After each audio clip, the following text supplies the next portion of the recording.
Hi, welcome back to Unleashed at Work and Home, the podcast dedicated to helping pet professionals feel less stress and find more joy. My guest today is Alison Leslie, a licensed clinical social worker in Bloomington, Indiana, who is going to talk with us about consultation.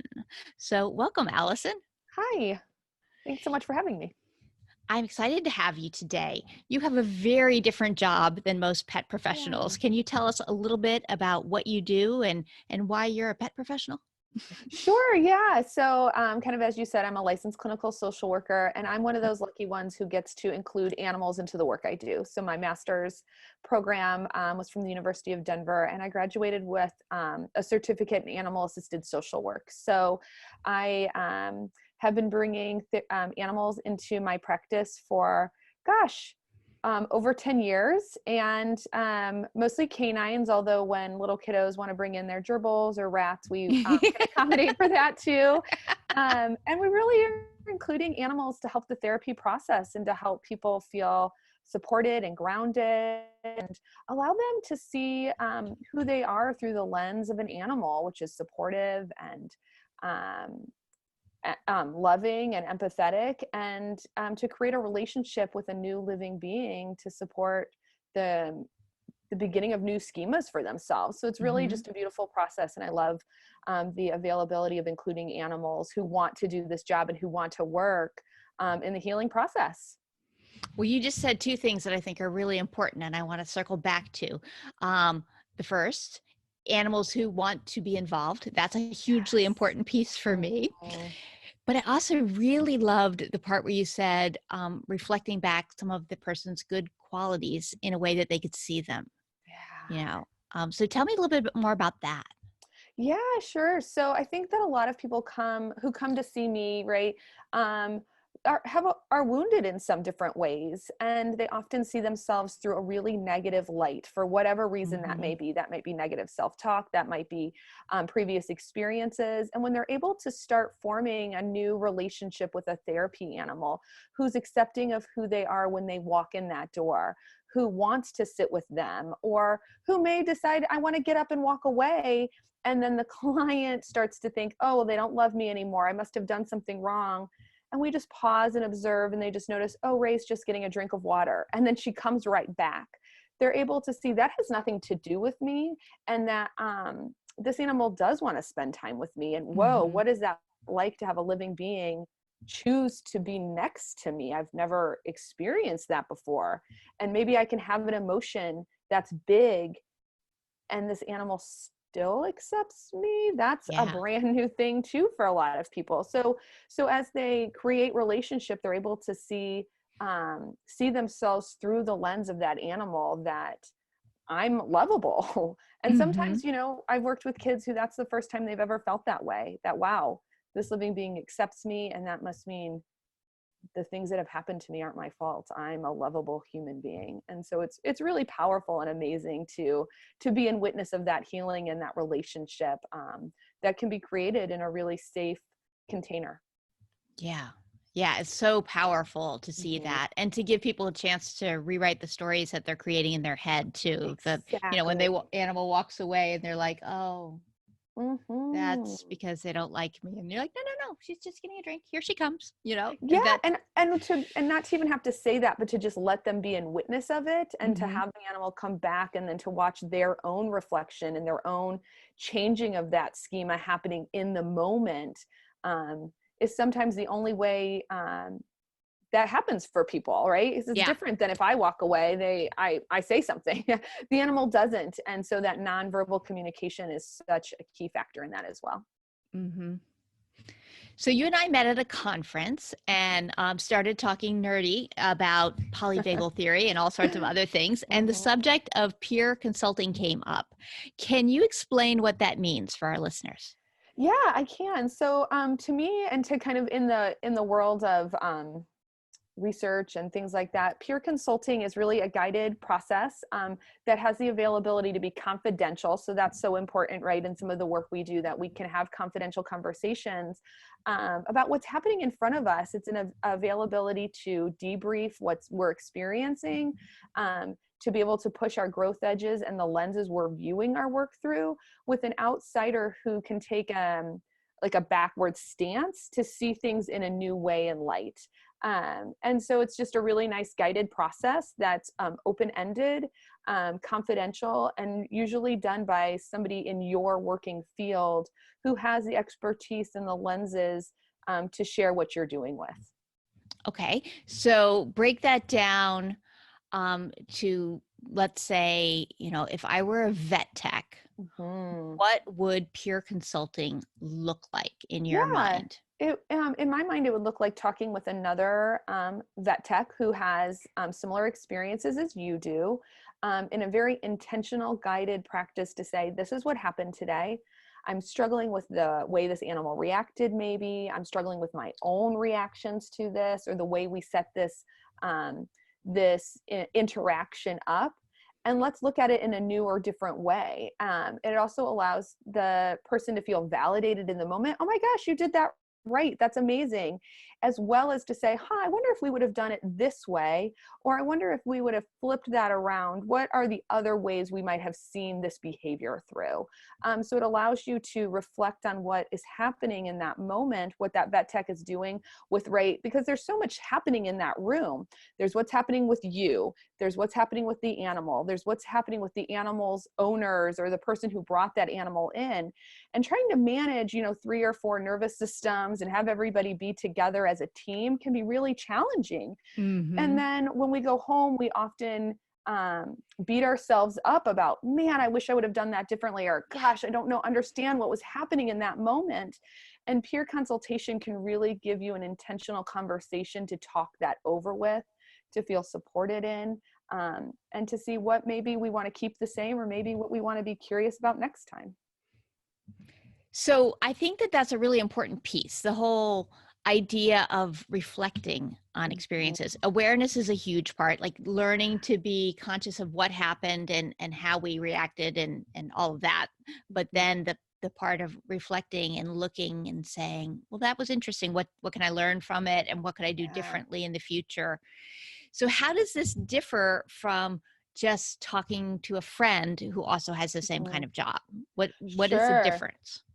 Yeah, I think the main difference is that, again, it brings the intention back, is what's the intention of this conversation? So when I do consultation all the time, personally or professionally with other therapists, and it makes me sit down and say, what are my things I want to talk about, to reconceptualize a case so that I can explain it to a new listener or a new ear. So it brings more intention to what you're wanting to get. And I think also when we're working in consultation, we know we might be challenged. And sometimes our friends aren't playing that same role. Our friends want to be supportive. They want to say, of course you did right. Oh, that was a horrible whatever that other person did, and you didn't deserve that, or whatever, because that's their job, is to support us as friends. And in consultation, we're opening it up to say, hey, support me, but also challenge me. Also help me expand my growth edges so that I can learn a little bit more, or go in deeper, see a different lens. And I think sometimes our friends don't offer that for us for lots of reasons, and that's okay. That's not necessarily what a friend is supposed to be doing. So I think consultation just allows maybe a deeper, more experiential way of noticing what's happening in that moment. I think having the framework is really helpful, because it I guess the intention word that you just used is probably the best way to say it, because having a goal, there is a goal for this conversation. We're not just shooting the breeze or talking about what happened today. There's a goal here, and the goal is growth. Yeah, and debriefing of, gosh, it's challenging, all the work we do. And we know that, anyone who works with animals, we have a lot on our plates. And there's a huge high rate of burnout in this work that we do. Oh yeah. Talking about, suicide rates for veterinarians, and those who are sheltering and caring for animals, who are really on that front line of really challenging things to hear and listen to and see. When we can have consultation to debrief all of that, it also helps our own vicarious trauma that we go through every day, and Yeah. allows a new lens of support to be seen when sometimes, our friends who maybe are in the same field, but man, it's hard to say, do you want to listen to this again? Because not everybody does. That's a challenge. And so we can say this person is really dedicated their time to listen to whatever I need to say over the next hour to help me grow, and to help support me and really feel in connection with that, is so beneficial and helpful. So it sounds to me like this is something that everyone could benefit from. Is that Yeah. your feeling on it? That is my feeling on it. I think that anybody who's, you know, anybody really can really benefit from having dedicated time to talk about their work with somebody who's not intimately involved in that work and in that moment of time with you. It's challenging to be able to see all the pieces and parts when we're really so far deep Mm-hmm. into it. And so when we can have somebody who's stepped back, who can observe it instead of be a part of it, it allows us to become a little bit more distant and to become an observer as well. It's like that invitation to observe what's happening in that moment. And so I think anybody across any volunteer or professional milieu, whatever it is you're doing, can really benefit from having that back and forth dialogue about what's happening with us and with our animals, because advocating for our animals, which is what all of us are doing every single day, is saying what's best for our animal, what's best for this animal that's in front of me, can be really challenging sometimes. Mm-hmm. And then and trying to also do what's best for whomever that person is that's with that animal, because we're Yes. dealing with them too. So Mm-hmm. I think having a third party, not a third party, that's the wrong phrase for it, but someone who's not intimately involved in the situation and talking it through with someone has a real power, because I find that in my coaching calls all the time, that as people yeah. are trying to explain a situation to me, as they're giving me all the details around, they're starting to see things differently as a result, because they're having to verbalize what exactly was happening in order to help me create a picture of it. So that alone is helpful. But then to be able to then challenge the thinking around it and think about how to move forward with and through that is really valuable in a way that friends can't do. Like, I can't do that for my friends unless I specifically say, okay, which way do we want to talk here? Because I Yeah. need to be in a different spot to be able to be that person Mm-hmm. to hear and reflect and help move things forward, as opposed to just being a friend shooting the breeze and going, yeah, that sounds awful. That's really tough. Mm-hmm. A little Yeah, bit of it's a different distance. negotiation, right? And Mm-hmm. with your consultant or whomever you're choosing to do that consultation with, you don't have to negotiate that. That's already been taken care of. You know what the goal of this call is. You know what the conversation is going to provide.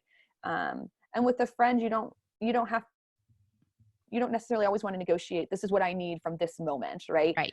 Sometimes it's so great to be able to ask our friends that. Sometimes it's nice to just have this one person who also then, as we come back to month after month or however times you need consultation, then has an awareness of what that client is or what that Mm-hmm. moment was, so that you can come back to it time and time again, which is also really nice to have that continuity kind of Yes. care a little bit. Right. You have to start over every single time. Right. Yeah. So if I were to give you a magic wand and you Mm. could create a world in which all pet pros had peer consultation, how would that be developed? How are you going to make that happen? Good question. Well, I think that's what we're all trying to figure out right now, is that, I came through consultation because the modalities that I learned for therapy require consultation. And then my colleague, Molly DePreckle, and I were saying, gosh, nobody's really doing this for anybody working with animals, and this is so healing and so important. And I think just starting to say, I think we can offer consultation, and here are the reasons why. We both teach for the University of Denver, in their Institute for Human Animal Connection. And so when we're giving feedback, it's almost in that same kind of realm a little bit. But I think just saying, this is my level of expertise, this is who I feel comfortable working with in this kind of realm, and starting to dialogue who is in my network and who might be able to be supported by this. And I think the other thing that's so important with consultation is that we can remember there's also group consultation.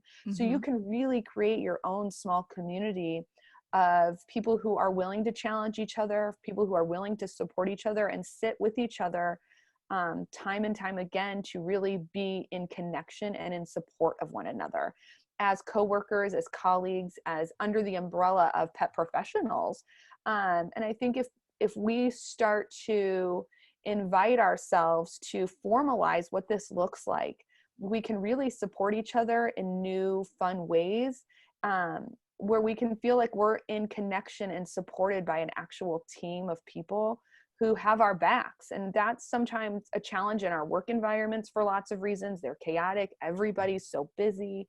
So if we just take a step back and are able to say, these are the experiences I've had throughout my career and throughout my life that I think could be supportive for other people to know and feel and see. And I can support those people through their process. I think that consultation can be really easily adapted into any field and any area. It's just who wants to do it and who feels that they have the capacity to hear and handle those moments and offer the support that's needed. And sometimes the critical eye that's needed at the same time, right? And that's a balance. Right. So if somebody was interested in a pet sitter says, I want to find 5 other pet sitters and we're going to do group consultation together, what would be your advice for them as they're getting started tips? Oh, good question. I think my tips are just to negotiate what your goals are, what you're hoping to gain out of consultation, maybe who's going to lead each week, because there's so many times where you need just somebody to be organizing the conversation, and so people aren't talking over each other and things like that. And then to really say, what's the case or cases we want to talk about this week or this month? What are we going to gain the most out of? Sometimes we have one big case, and then as we start breaking it down, it's like, oh yeah, that's that dog, or that's that other case. Oh yeah. And so sometimes when we can say, here's a really big one, and we're going to break it into pieces, and then everybody's needs are able to be met through that one conceptualization and case description, then that can be really nice too. So just really negotiating with each other of how long do we have to talk, who wants to present a case, who wants to listen, and who wants to just kind of be the leader of the conversation. Not the one who's doing all the talking, but just who is navigating the time and all that good stuff. Right. Sort of facilitating it and making sure it's moving somewhere. Mm-hmm. So with your magic wand, how often would you have people meet? Oh, I would say at least once a month or so. I think that once a month check-ins are really nice. It allows enough time to explore what you talked about in the last call and to really kind of push those growth edges or notice those things that you were invited to notice or do the same or do different. But not too much time where you've lost your connection piece or too much time has gone by where you're like, oh, I can't remember where we left off. Yeah. I think sometimes, if you have a really challenging animal or person you're working with, consultation can be done more than that. But I think at least once a month is usually the average amount of time that I think most people utilize consultation with. And that seems like a frequency with which most people would be able to carve out the time to do it. Right, exactly. Yeah, because weekly consultation, that's time consuming. And we sometimes just don't have the time or the capacity in our week to hold that. But once a month feels like, okay, I can be supported and I can carve out that 2-hour, 1-hour chunk of time. So what impact do you think it would have on our professions, because we have a variety of professions that overlap, if this became a regular, standard, normal part of practice? Everyone just expected that they were part of some sort of peer consultation group. Yeah, I think that we would see a lot less burnout. I think, and that's one thing that really, research on consultation provides, is that there's higher rates of the availability to stay in high demanding jobs that take a lot out of us. we would feel more engaged and more supportive. I think consultation also gets our kind of our creative juices going and flowing a little bit more as we dialogue and talk. And also maybe it gives us an idea of how to have fun again. Yeah. And sometimes we go into these jobs, we want to work with animals. It's going to be so much fun. And we can get our joy back a little bit when we have the availability to talk about the hard stuff, because as we talk about the hard stuff, you know, the other side of the coin always flips over and we see the joy and the good that we're doing. And sometimes we get bogged down by all the yuck that we don't get to see the joy anymore. We don't get to see that great outcome. We forget to take time to notice it. And I think consultation really offers that opportunity to see the yuck and the good, and to be in supportive community where we feel in connection and we're not alone. And so many of us are doing these jobs by ourselves. We have our own dog training business, or we do have our own pet sitting business, or we're in private practice, or I volunteer with my animal, but I'm not in a group anymore, you know? And when we're no longer working in a silo and we're working in connection with other people who can experience the same things we do, we get that connection back and that felt sense of safety again. And that allows us to really then expand and be curious with how we can support each other, with how we can support the animals we're working with. And it also shows that, you know, if we're working in a specific protocol or a specific modality of some sort, right, like clicker training or whatnot, it helps you get back to the protocol you learned. It's a reminder of, oh yeah, that's what that is for. I remember I did that forever ago and I forget those things. And so it brings you back to what you were doing in the first place, which is always really good reminders. So I think it can offer so much, but I think the best thing it can offer anybody in this field or who's working with animals is a supportive community to really help with that burnout rate, because that is one of the most challenging things that we notice across the line of everybody who's listening is the burnout piece. And when we can really be in connection, that really supports us being able to stay in the jobs that we love, we chose because we love them.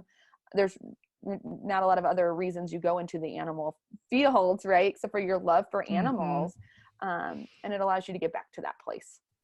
Okay. So that sounds like wonderful nirvana. I mean, it just sounds so amazing if we could have all this. So clearly there are some hurdles in the way before we can make it happen, or otherwise it would already be happening.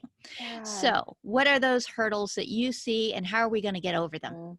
Sure. I think that some of the hurdles are just not knowing that this is available or not being introduced to it. You know, I was not introduced to the benefits of consultation for, 10 years as a therapist. And now I'm like, oh, wow, like I see the benefit of that. I think the other hurdles are sometimes we as practitioners and those of us who are doing any type of work don't want to admit that sometimes we need help. And I think, or that we want to do this, that would feel good. And I think that when we can frame consultation as a way, not as I'm doing something bad, so I better reach out to somebody, but as, man, I want to be in connection with somebody else who's doing this, who can help me see what I'm doing well and maybe challenge me. I think that's a big barrier.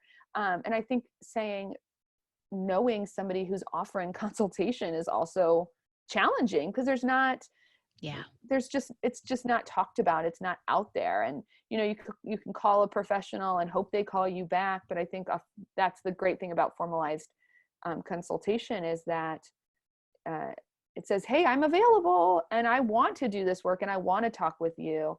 So I think if we can find more people who want to offer consultation, if we can let ourselves be vulnerable, that that consultation would be important and impactful, not only for ourselves, but the people or living beings, no matter what species that may be, would be beneficial. Those are probably the two biggest challenges. And then making the time and saying, this is important enough to carve the time out to make it happen. Yeah, I think that's a really key piece. And the more we talk about it and the benefits of it and just normalizing it, of course, this is a totally normal, expected thing that we do, as opposed to a feeling of, well, maybe if I need or want that, it means something's lacking in me. No, it means you're awesome and you're keeping yourself strong and you're willing to learn and grow. I think the more we talk about it, the easier it's going to be. And that's been a Mhm. big hurdle for all of us, I think, is that we haven't been talking about the hard parts. We just are watching people struggle and going, oh dear, I hope that doesn't happen to me, but not really sure how to avoid it. Right. Yeah, that's really well said. Right. How to avoid it. And I think being able to say, hey, this is happening to me, and or I can see down the road that this will happen to me if I don't start doing something to help me and help the living beings I'm working with now. Um, then we see that happening all the time. And that's, really, really good people who just can no longer do this work. Yeah. And often they continue showing up, but Yeah. they're not doing it at the level that they could if they felt better. And that seems even worse in so Mm, many ways to me because, well, to be honest, when I first heard about burnout and started learning about it, I assumed it was like a stop, like you just got to the point where you couldn't. yeah. And so often it shows up differently. It shows up as that you just keep driving forward, Mm, but you're not serving yourself or anyone else at the level that you could and yep. should and would feel good about, um, if you could see those signs. And I think that by having this image of, well, I'm still showing up, so I'm fine, that hurts us. Yes, right. Yeah, thank you for saying that. I completely agree. That does hurt us. And because our window when we started, right, was this big and we had such capacity. And now we only have this, but we're still showing up thinking we have all of this. And everyone Hmm. expecting we have all of this still. Yeah. And we just don't. Hmm. But to admit that to ourselves, right? Oh my gosh, is so challenging. And so we ignore it. Um, and then we end up not being able to help in the same ways we did, and then that becomes negative self-talk and all this yuck that Hmm. is in the background, um, that really doesn't need to be there when we can have a supportive team around us to consult with. Yeah. Yeah. Well, this has been awesome. This is, I think, very helpful. And I hope that the magic wand Good. arrives soon for you so that you can Yes. just make it all happen for us immediately. That would help on so many levels. If people wanted to learn more about you and your work, how could they do that? Yeah, so they can go to carnshealing.com, and we have a little link for consultation down there.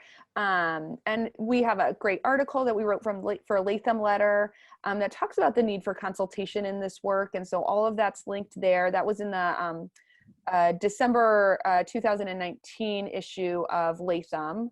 And then you can also go to the University of Denver's Institute for Human Animal Connection and see my teaching profile and things like that there as well. Awesome. Well, thank you so much, Allison. I Yeah, appreciate you thank being you. on today. Thanks so much for having me.